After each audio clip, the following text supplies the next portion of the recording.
I'll never forget the day I stumbled upon that hotel key card in my wife's purse. At first, it seemed like nothing more than a plain piece of plastic. Ordinary, easy to overlook. But deep down, I knew something wasn't right. We hadn't stayed in a hotel in months. I turned the card over in my hand, studying it, when she walked into the room. Holding it up, I asked, "Is this your hotel key?" The second the words left my mouth, she froze.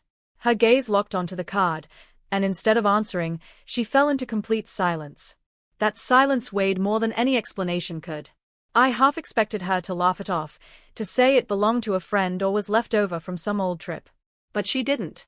She just stood there, motionless, as though she'd been caught red-handed. My chest tightened, unease creeping in, thoughts spiraling faster than I could contain them. We had been married for 7 years, and not once had I ever questioned her loyalty, until that exact moment. Finally, she muttered that it wasn't important and reached for the card, trying to snatch it from me. The urgency in her movements, the crack in her voice, only deepened my suspicion. I pulled the card back, my tone sharper now.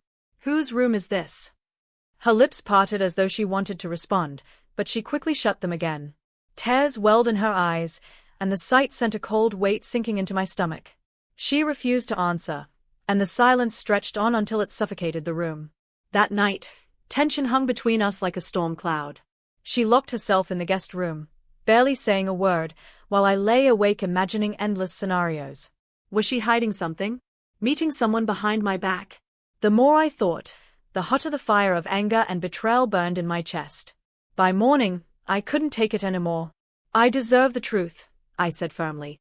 "You can't just avoid this and expect me to forget." She sat across from me, hands trembling, whispering, "It's not what you think." But when I pressed her for details, she stumbled, offering no real explanation. Her vagueness felt worse than an outright confession. That afternoon, I drove to the hotel listed on the card. At the desk, the receptionist hesitated but eventually confirmed what I feared. The room had been used recently, by my wife. My heart dropped. When I asked who else had been registered, she gave me a man's name I had never heard before. That was the moment my world fractured.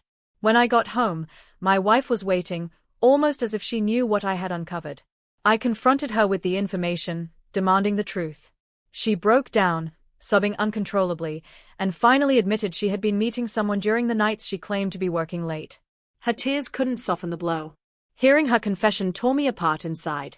She tried to justify it, saying she felt lonely, that I had been too consumed with work, that she had made a mistake. But I knew better. Mistakes don't drag on for weeks. Mistakes don't require hotel rooms and layers of lies. What she had done wasn't a slip, it was a choice. A deliberate choice that shattered the very foundation of our marriage. I stood there, torn in two. I still loved her, but forgiveness felt impossible. That night, I packed a bag and left. The air inside that house was too heavy, poisoned with betrayal. She begged me to stay, swore she would end the affair and fight for us, but I couldn't look at her without feeling rage and disappointment. Days passed. Then weeks. She called, texted, pleaded for another chance, but every message dragged me back to that hotel card, that unfamiliar name, that suffocating silence. The memories wouldn't let me breathe. Eventually, I realized I deserved more than half-truths and betrayal. I agreed to meet her for coffee one afternoon.